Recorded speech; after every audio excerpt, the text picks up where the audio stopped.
O teu filho precisa de ti.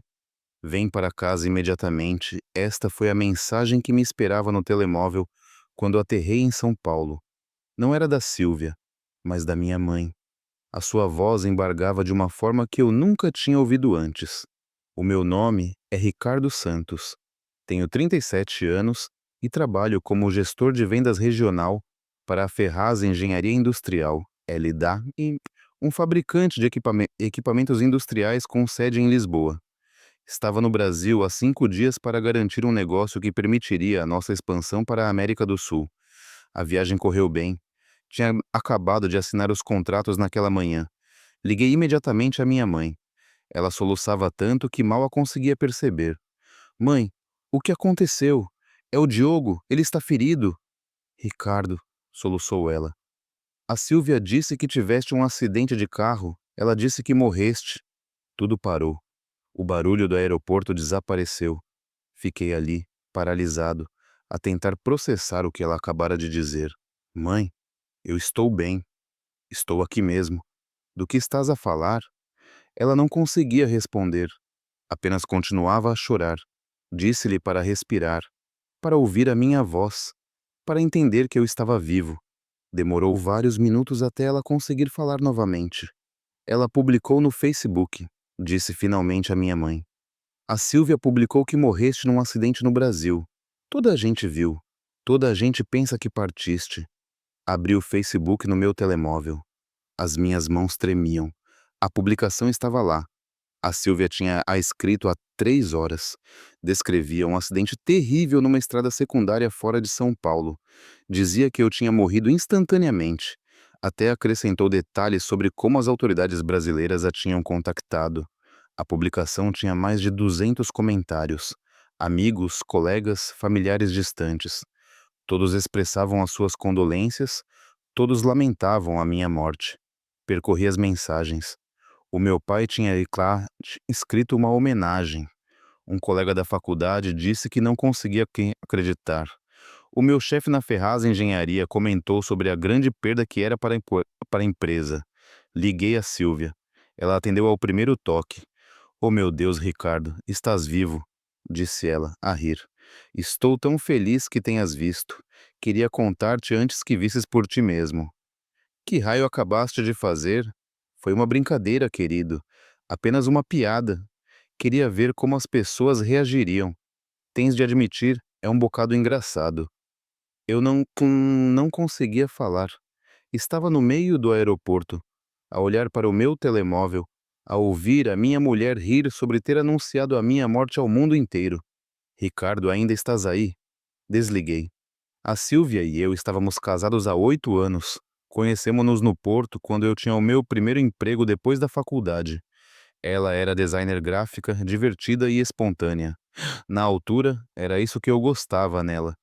Ela fazia a vida parecer menos séria, mas, com o passar dos anos, o seu sentido de humor mudou.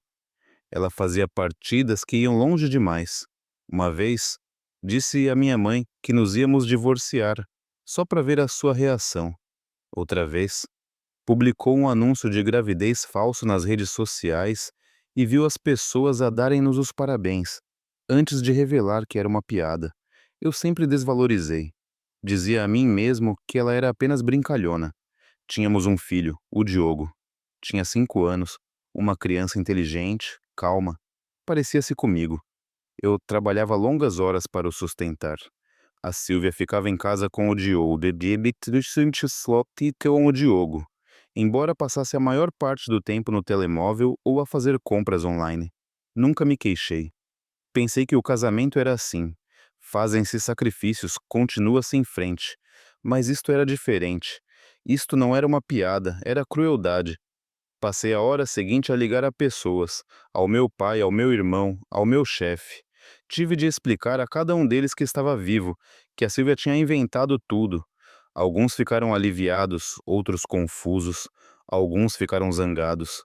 O meu pai mal disse alguma coisa. Simplesmente desligou depois de eu lhe contar. A Sílvia ligou-me mais 6 vezes naquela noite. Não atendi. Enviou uma dúzia de mensagens de texto. A maioria era defensiva. Dizia que eu estava a exagerar. Dizia que tinha sido apenas uma brincadeira e que eu precisava de ser mais descontraído. A última mensagem dizia que ela tinha apagado a publicação e que agora estava tudo bem. Nada estava bem. Voltei a ver os comentários antes de ela apagar a publicação. As pessoas tinham aberto seu coração, tinham partilhado memórias minhas, tinham estado de luto, e a Silvia tinha assistido a tudo como se fosse entretenimento. Pensei no Diogo, pensei no tipo de pessoa que faz uma coisa destas, né? Que tipo de mãe, que tipo de esposa. Tomei uma decisão naquela noite. Não ia para casa. Liguei ao meu advogado, um homem chamado Dr. João Pedro Vasconcelos, que tinha feito alguns trabalhos de contratos para mim no passado. Contei-lhe o que tinha acontecido. Ele ouviu em silêncio. Ricardo, disse ele, isto é mais do que uma piada de mau gosto. Isto é violência psicológica. Se estão a falar a sério sobre proteger-se a si e ao seu filho, temos de documentar tudo. Eu estava a falar a sério. Reservei um novo quarto de hotel em São Paulo. Não disse a Silvia onde estava.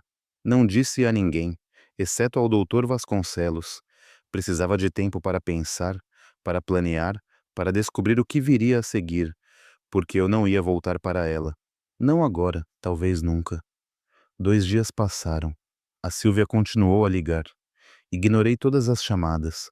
Deixou mensagens de voz que começavam zangadas e terminavam com ela a chorar. Enviou mensagens a me acusar-me de abandonar a ela e ao Diogo. E dizia que eu era cruel. Eu não era cruel, estava a proteger-me. O Dr. Vasconcelos ligou-me ao terceiro dia. Tinha verificado tudo. A publicação do Facebook, as mensagens, o padrão de comportamento ao longo dos anos. Disse que tínhamos um caso forte se eu quisesse pedir a guarda do Diogo. Mas Ricardo, avisou ele, isto vai ser feio. Ela vai lutar contra si. E se desaparecer agora, isso pode prejudicar o seu caso. O que quer dizer com desaparecer? Tem de ser estratégico. Se ficar longe por muito tempo sem contato, ela pode alegar que abandonou a família. Mas se voltar, coloca-se numa situação que ela controla. Tem de decidir o que quer. Pensei no Diogo.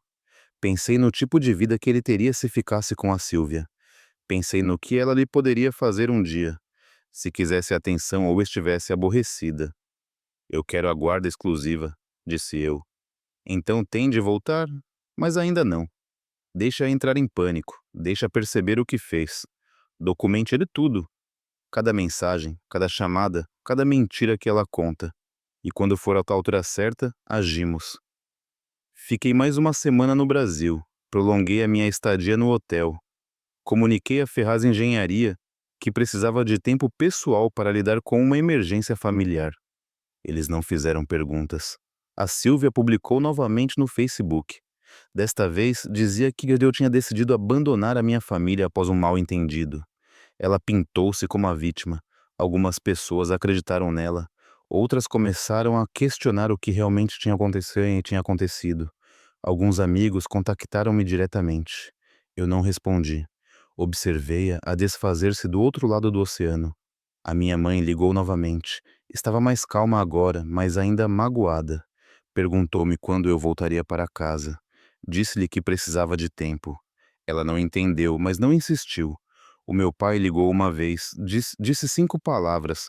Faz o que tens a fazer.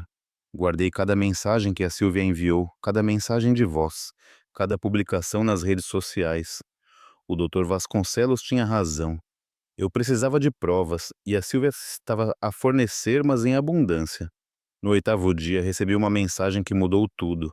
Era da irmã da Silvia, Helena. Dizia que a Silvia tinha contado à família que eu estava a ter um caso no Brasil e que tinha abandonado o Diogo para ficar com outra mulher. Aí, soube que ela não era apenas imprudente, era perigosa. Reservei um voo de volta para Lisboa. O meu advogado, o Dr. Vasconcelos, já me esperava no seu escritório na Baixa. Era hora de planear o meu próximo passo. Fiquei num hotel em Lisboa durante 3 semanas. O Dr. Vasconcelos e eu construímos o caso, peça por peça. Ele deu entrada com um pedido de separação em meu nome e pediu a guarda provisória do Diogo com base no historial de instabilidade emocional e manipulação da Silvia. Anexamos tudo. A publicação falsa da morte, as mensagens, as mentiras que ela contou à família. A Silvia não estava à espera. Os papéis foram-lhe entregues numa quinta-feira de manhã. Ela ligou-me minutos depois. Desta vez atendi. Que raio é isto, Ricardo? Estás a processar-me pela guarda? Estás louco? Estou a proteger o meu filho. A protegê-lo de quê? De mim? Eu sou a mãe dele. Tu anunciaste a minha morte como uma piada, Silvia. Mentiste a toda a gente que se preocupa comigo. Não estás bem? Ela começou a gritar. Consegui ouvir o Diogo a chorar ao fundo. Aquele som partiu algo dentro de mim, mas não a deixei perceber. Vais arrepender-te disto, disse ela. Vou garantir que nunca mais o vejas. Desligou. O Dr. Vasconcelos avisou-me que ela iria retaliar. Ele tinha razão. Em poucos dias, a Silvia apresentou uma contração. Acusou-me de abandono, violência emocional e infidelidade. Disse que eu a tinha deixado a ela e ao Diogo sem apoio. Disse que eu era um pai incapaz. A sua advogada era agressiva. Exigiam a guarda exclusiva e pensão de alimentos. Pintaram-me como um homem que foge quando as coisas ficam difíceis. Sentei-me no escritório do Dr. Vasconcelos a ler os documentos. As minhas mãos estavam firmes, mas por dentro sentia o peso de tudo. Ela estava disposta a destruir-me para se salvar. Ela pode ganhar? Perguntei. Não se nos mantivermos focados, disse o Dr. Vasconcelos. Mas ela vai tornar isto o mais doloroso possível. Tem de estar preparado. Eu estava preparado. O tribunal marcou uma audiência preliminar para 2 meses depois. Entretanto, a Silvia recebeu a guarda provisória do Diogo. Foi-me permitido visitas supervisionadas uma vez por semana. Matava-me ver o meu filho apenas por 1 hora, sabendo que ela estava a encher-lhe a cabeça de mentiras sobre mim. Numa visita, o Diogo perguntou-me por que é que eu tinha ido embora. Eu não te abandonei, campeão, disse eu. Eu ainda estou aqui. Estou a lutar para estar contigo. Ele olhou para mim com aqueles olhos grandes e confusos. A mãe diz que já não gostas de nós. Abracei-o com força. Não podia deixar que ele me visse desmoronar. A Silvia ainda não tinha acabado. Começou a publicar novamente nas redes sociais.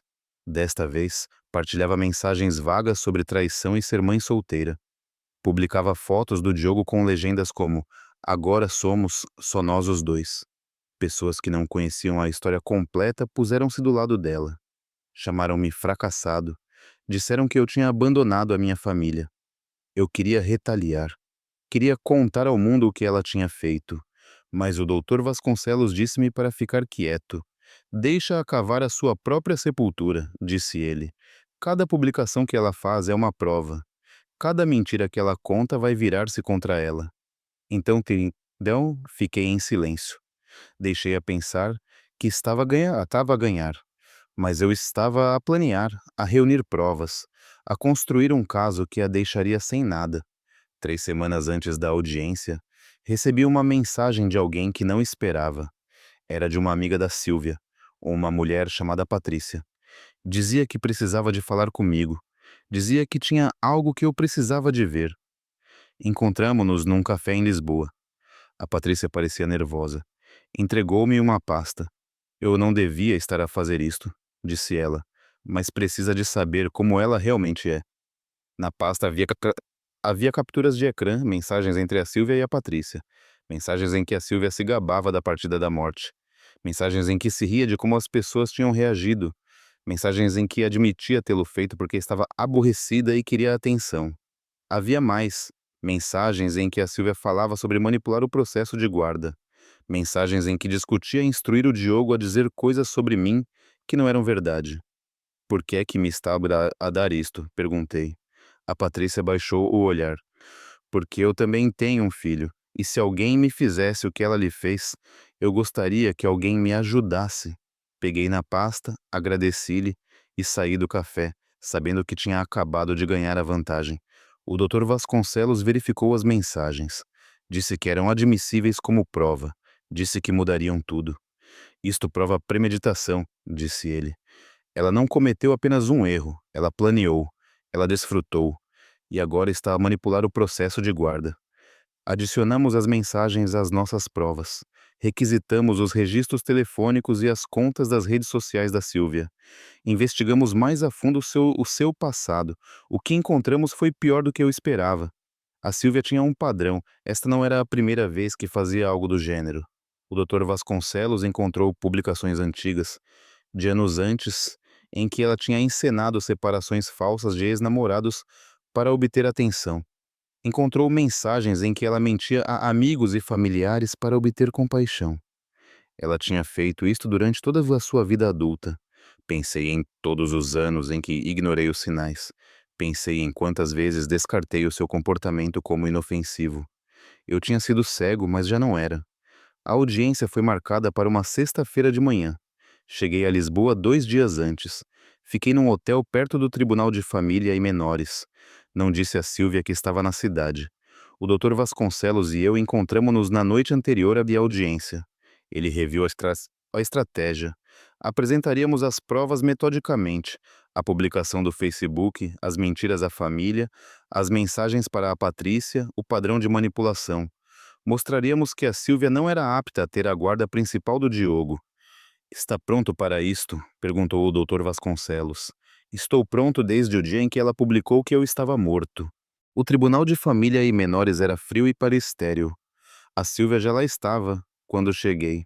Estava sentada com a sua advogada, uma mulher de ar incisivo, de fato cinzento. A Sílvia fuzilou-me com o olhar. Eu não desviei o meu. O juiz entrou na sala. Levantamo-nos todos. A audiência começou. A advogada da Sílvia começou. Pintou a imagem de uma mãe dedicada que tinha sido abandonada pelo marido. Falou sobre como eu tinha deixado a Sílvia e o Diogo sem apoio. Falou sobre como a Sílvia tinha sido forçada a criar o Diogo sozinha enquanto eu vivia a minha vida. Eram tudo mentiras, mas a advogada apresentou-as bem. Depois foi a nossa vez. O Dr. Vasconcelos levantou-se. Expôs os factos. A publicação do Facebook, as mensagens, a manipulação. Mostrou ao tribunal as capturas de ecrã da Patrícia. Mostrou o padrão de comportamento. Mostrou que a Sílvia não era apenas irresponsável, era perigosa. O rosto da Sílvia ficou pálido. A sua advogada tentou objetar, mas o juiz admitiu as provas. O Dr. Vasconcelos chamou a Patrícia para depor. Ela testemunhou sobre as mensagens. Testemunhou sobre como a Sílvia se tinha rido da partida. Testemunhou sobre as instruções. A advogada da Sílvia tentou desacreditá-la, mas a Patrícia não recuou. Depois o Dr. Vasconcelos chamou-me a mim. Sentei-me no banco das testemunhas e contei a verdade. Contei ao tribunal sobre a chamada da minha mãe. Contei-lhe sobre o luto que via a minha família passar. Contei-lhe sobre as mentiras que a Sílvia tinha espalhado. Contei-lhe sobre o medo que tinha pelo meu filho. A advogada da Sílvia tentou distorcer as minhas palavras. Perguntou por que é que eu tinha ficado tanto tempo fora. Perguntou por que é que não tinha voltado para casa imediatamente. Porque eu precisava de me proteger, disse eu. E precisava de proteger o meu filho de alguém que vê a dor de outras pessoas como entretenimento. O juiz ouviu. Tomou notas. Não demonstrou emoção. Quando a audiência terminou, o juiz disse que comunicaria a sua decisão dentro de algumas semanas. Saí do tribunal a saber que tinha feito tudo o que podia. A semana pareceu um ano. Fiquei em Lisboa à espera da decisão. Não vi a Sílvia. Não vi o Diogo.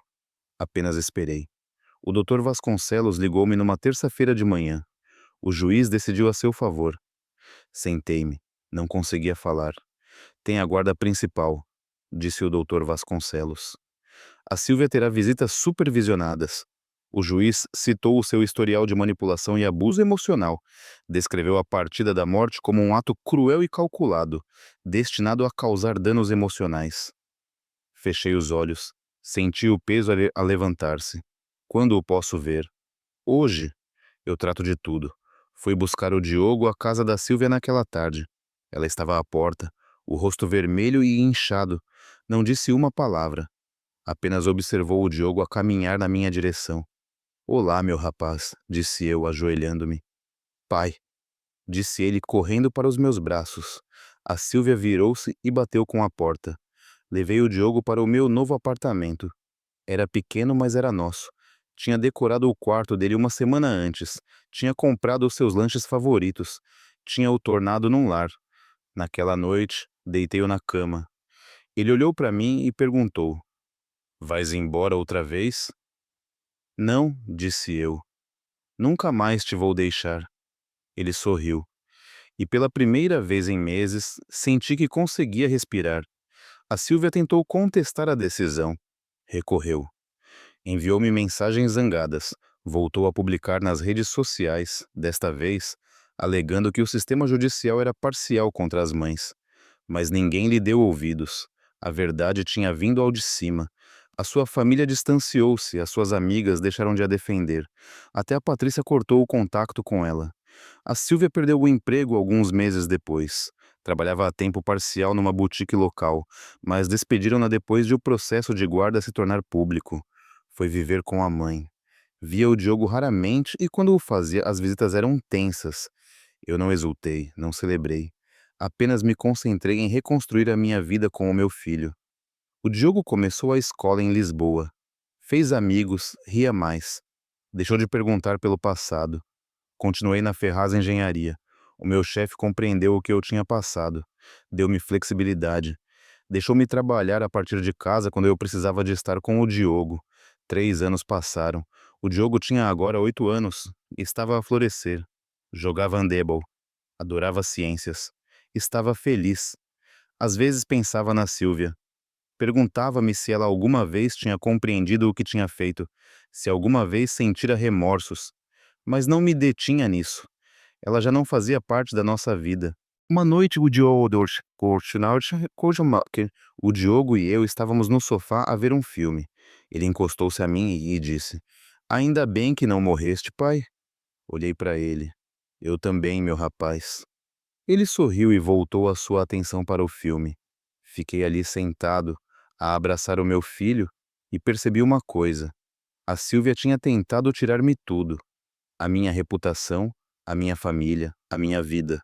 Mas ela não tinha ganho porque eu ainda estava aqui, e o Diogo também, e isso era tudo o que importava.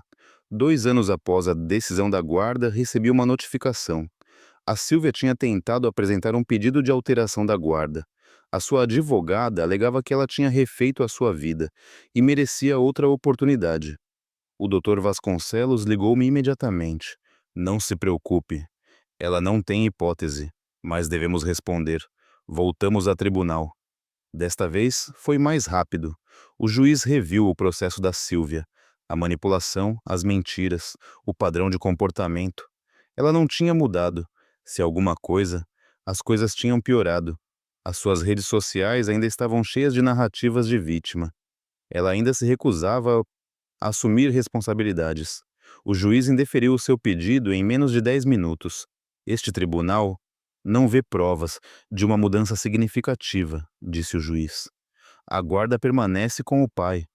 A Silvia levantou-se. Isto não é justo. Eu sou a mãe dele. O juiz olhou para ela impassível. A senhora abdicou desse privilégio quando colocou a crueldade acima da compaixão.